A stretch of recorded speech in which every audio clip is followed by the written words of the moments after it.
Hi ನಮಸ್ತೆ. ಆಹಾರ ಬುತ್ತಿಗೆ ಸ್ವಾಗತ. ನಾನು 1/4 ಲೀಟ್ರ್ ಮೊಸರಲ್ಲಿ ಮೊಸರು ಸಾಂಬಾರು ಮಾಡ್ತೀನಿ ಬನ್ನಿ. ಮೊಸರು ಸಾಂಬಾರು ಮಾಡೋಕ್ಕೆ ಏನೇನು ಬೇಕಂತ ನೋಡ್ಕೊಳ್ಳೋಣ. ನೋಡಿ, ನಾನು 1/4 ಲೀಟ್ರಷ್ಟು ಮೊಸರು ತೊಗೊಂಡಿದ್ದೀನಿ. 1 ಈರುಳ್ಳಿ, 1 ಹಸಿಮೆಣ್ಸಿಕಾಯಿ, ಸ್ವಲ್ಪ ಕೊತ್ತಂಬರಿ ಸೊಪ್ಪು, ಕರಿಬೇವು ಸೊಪ್ಪು, ಒಂದೇ 1 ಟೊಮೊಟ, 2 ಸ್ಪೂನ್ ಆಗೋಷ್ಟು ನಾನು ಕಡಲೆ ಹಿಟ್ಟು ತೊಗೊಂಡಿದ್ದೀನಿ. ಇವೆಲ್ಲ ನಾನು ಸೈಡ್ಗೆ ಇಟ್ಬಿಟ್ಟು ನಾನು ಕಡಲೆ ಹಿಟ್ಟು ಮೊಸರು ಜೊತೆಗೆ ಮಿಕ್ಸ್ ಮಾಡಿ ತೋರಿಸ್ತೀನಿ.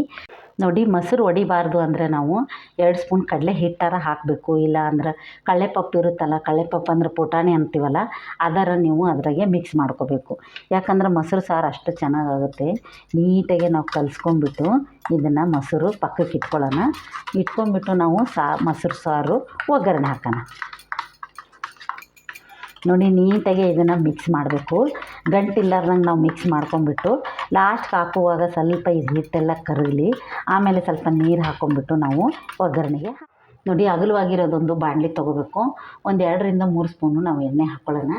ಎಣ್ಣೆ ಕಾಯ್ದ ನಂತರ ಸ್ವಲ್ಪ ಸಾಂಬಾರಿಗೆ ಹೇಗೆ ನಾವು ಒಗ್ಗರಣೆ ಹಾಕ್ತೀವಲ್ಲ ಅದೇ ಥರ ನೀವು ಒಗ್ಗರಣೆ ಹಾಕಬೇಕು. ಒಂದು ಅರ್ಧ ಸ್ಪೂನ್ ಆಗೋಷ್ಟು ಸಾಸಿವೆ, ಒಂದು ಅರ್ಧ ಸ್ಪೂನ್ ಆಗೋಷ್ಟು ಜೀರಿಗೆ ಹಾಕ್ಕೊಂಡ್ಬಿಟ್ಟು ನಾವು ಈರುಳ್ಳಿ, ಹಸಿಮೆಣ್ಸಿಕಾಯಿ ತೊಗೊಂಡಿದ್ದೀವಲ್ಲ ಅದು ಎಣ್ಣೆಯಲ್ಲಿ ಹಾಕೋಣ. ಹಾಕ್ಕೊಂಡ್ಬಿಟ್ಟು ಸ್ವಲ್ಪ ಇದನ್ನು ನಾವು ಫ್ರೈ ಮಾಡ್ಕೊಳ್ಳೋಣ.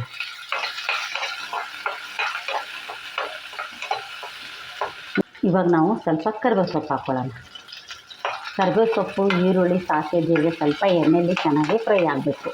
ಯಾಕಂದರೆ ಬೇಸಿಗೆ ದಿನ ಇರೋದಕ್ಕೆ ವಾರದಾಗ ಒಂದು 2-3 ಸತಿ ನೀವು ಮೊಸರು ಸಾರಾಗಿರ್ಬೋದು, ಮೊಸರು ಕೂಟಾಗಿರ್ಬೋದು, ಮೊಸರು ಮಜ್ಜಿಗೆ ಸಾರಾಗಿರ್ಬೋದು, ಯಾವ ಥರ ಆದರೂ ಮಕ್ಕಳಿಗೆ ಮೊಸರನ್ನ ಆಗಿರ್ಬೋದು, ಬೇಸಿಗೆ ಕಾಲದಾಗ ಈ ಥರ ಮಾಡಿಕೊಟ್ರೆ ಮಕ್ಕಳು ಚೆನ್ನಾಗಿ ತಿನ್ಕೊತಾರೆ. ಇವಾಗ ಈರುಳ್ಳಿ ಫ್ರೈ ಆಗಿದೆ. ನಾನು ಒಂದು ಟೊಮೊಟೊ ಕಟ್ ಮಾಡ್ಕೊಂಡ್ಮೇಲೆ ಟೊಮೊಟೊ ಹಾಕ್ತಾಯಿದ್ದೀನಿ.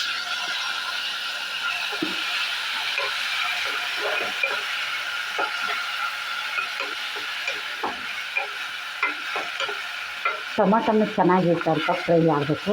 ಇದೇನಪ್ಪ ಮೊಸರು ಸಾರಿಗೆ ಟೊಮೊಟೊ ಹಾಕಿ ಮಾಡ್ತಾಳೆ ಅಂತ ಅನ್ಕೋಬೋದು. ನೀವು ಒಂದು ಸತಿ ಇದನ್ನು ಫ್ರೈ ಮಾಡಿ ನೋಡಿ, ಹೇಗಿರುತ್ತಂತ ಟೇಸ್ಟ್ ನಿಮಗೆ ಗೊತ್ತಾಗುತ್ತೆ. ಇವಾಗ ಸ್ವಲ್ಪ ನಾವು ಇದಕ್ಕೆ ಸ್ವಲ್ಪ ಮಸಾಲೆಗಳು ಹಾಕೋಣ. ನೋಡಿ, ಇವಾಗ ಒಂದು ಅರ್ಧ ಸ್ಪೂನಷ್ಟು ನಾನು ಅರಿಶಿನ ಪುಡಿ ಹಾಕ್ತಾಯಿದ್ದೀನಿ.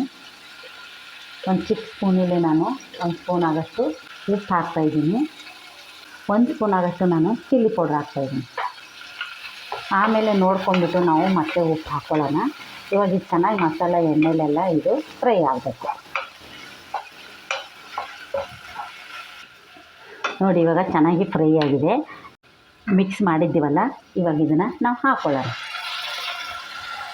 ಇದಕ್ಕೆ ನಾನು ಸ್ವಲ್ಪ ನೀರು ಹಾಕ್ಕೊತೀನಿ. ನಿಮ್ಗೆ ಎಷ್ಟು ಬೇಕೋ, ತೆಳ್ಳಗೆ ಬೇಕೋ, ಗಟ್ಟಿ ಬೇಕೋ ನೋಡ್ಕೊಂಡ್ಬಿಟ್ಟು ನೀವು ನಾನೊಂದು ಅರ್ಧ ಗ್ಲಾಸಷ್ಟು ನಾನು ನೀರು ಹಾಕ್ಕೊತಾ ಇದ್ದೀನಿ. ಚೆನ್ನಾಗಿ ಹಿಂಗೆ ನಾವು ಮಿಕ್ಸ್ ಮಾಡೋಣ. ಸ್ವಲ್ಪ ಗಟ್ಟಿ ಇದ್ರೇ ಚೆನ್ನಾಗಿರೋದು. ಇದು ಮೊಸರು ಸಾರು ತುಂಬ ಚೆನ್ನಾಗಿರುತ್ತೆ. ಟೇಸ್ಟ್ ಮಾತ್ರ ಸಖತ್ತಾಗಿರುತ್ತೆ. ನಾನು ಸ್ವಲ್ಪ ನಾನು ಇದನ್ನು ಬಟ್ಲು ತೊಳೆದ್ಬಿಟ್ಟು ನೀರು ಹಾಕ್ಕೊತಾ ಇದ್ದೀನಿ. ನೋಡಿ, ಇಷ್ಟು ಹಾಕಿದರೆ ಸಾಕು. ಸ್ವಲ್ಪ ಕುದ್ದ ನಂತರ ಇನ್ನೂ ಗಟ್ಟಿಯಾಗುತ್ತೆ. ನೋಡಿ ಎಷ್ಟು ಚೆನ್ನಾಗಾಗಿದೆ ಅಂತ ನಿಮಗೆ ಗೊತ್ತಾಗುತ್ತೆ. ಇದು ಸ್ವಲ್ಪ ಒಂದೇ ಒಂದು ಕುದಿ ಬರಲಿ ಸಾಕು, ನಾವು ಕೆಳಗೆ ಇಳಿಸ್ಕೊಳ್ಳೋಣ.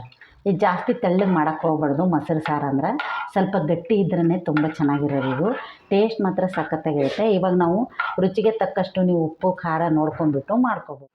ನೋಡಿ, ಇವಾಗ ಕುದಿ ಬಂದೈತಿ. ನಾನು ಸ್ವಲ್ಪ ಉಪ್ಪು ಕಡಿಮೆ ಆಗೈತೆ ಅಂತ ಇನ್ನೊಂದು ಅರ್ಧ ಸ್ಪೂನಷ್ಟು ನಾನು ಉಪ್ಪು ಹಾಕ್ಕೊತಾ ಇದ್ದೀನಿ. ಉಪ್ಪು ಹಾಕ್ಕೊಂಡ್ಬಿಟ್ಟು ನಾವು ಈ ಥರ ಮಿಕ್ಸ್ ಮಾಡಿ ಜಾಸ್ತಿ ಹೊತ್ತು ಕುದ್ಸೋಕ್ಕೆ ಹೋಗ್ಬಾರ್ದು. ಇದು 2 ಕುದಿ ಬಂದರೆ ಸಾಕು, ಸೂಪರಾಗಿರುತ್ತೆ. ಯಾಕಂದರೆ ಕಡಲೆ ಹಿಟ್ಟು ಹಾಕಿರ್ತೀವಲ್ಲ ಅದಕ್ಕೆ ಸ್ವಲ್ಪ ಕುದೀಲಿ ಅಂತ. ಇದೇ ನೀವು ಎಷ್ಟೊತ್ತನಕ ಕುದಿಸಿದ್ರು ಏನೂ ಆಗೋಲ್ಲ, ಅಷ್ಟು ಚೆನ್ನಾಗಿರುತ್ತೆ. ಏನಪ್ಪ ಮೊಸರು ಒಡೆದೋಗುತ್ತಾ ಅನ್ನುವಂಥ ಟೆನ್ಷನ್ನೇ ಇಲ್ಲ. ನೀವು ಕಡಲೆ ಹಿಟ್ಟು ಮನೇಲಿ ಇಲ್ಲ ಅಂದರೆ ನೀವು ಪುಟಾಣಿ ಇರುತ್ತಲ್ವ, ಕಡಲೆಪಪ್ಪು, ಅದನ್ನು ನೀವು ಹಾಕ್ಬೋದು. ನೋಡಿ, ಇವಾಗ ಲಾಸ್ಟ್ಗೆ ನಾನು ಕೊತ್ತಂಬರಿ ಸೊಪ್ಪು ಹಾಕ್ತಾಯಿದ್ದೀನಿ. ಕೊತ್ತಂಬರಿ ಸೊಪ್ಪು ಹಾಕಿಬಿಟ್ಟು ನಾವಿವಾಗ ಇದನ್ನು ಇಳಿಸೋಣ. ನೋಡಿ ಎಷ್ಟು ಚೆನ್ನಾಗಾಗಿದೆ ಅಂತ. ಒಂದು ಸತಿ ನೀವು ಟ್ರೈ ಮಾಡಿ ನೋಡಿ, ಸಖತ್ತಾಗಿರುತ್ತೆ. ತುಂಬ ಟೇಸ್ಟು ಚೆನ್ನಾಗಿರುತ್ತೆ. ಈ ಮೊಸರು ಸಾರು ನಿಮ್ಗೆ ಇಷ್ಟ ಆದಲ್ಲಿ ಲೈಕ್ ಮಾಡಿ, ಶೇರ್ ಮಾಡಿ, ಸಬ್ಸ್ಕ್ರೈಬ್ ಮಾಡಿ. ನಮಸ್ತೆ.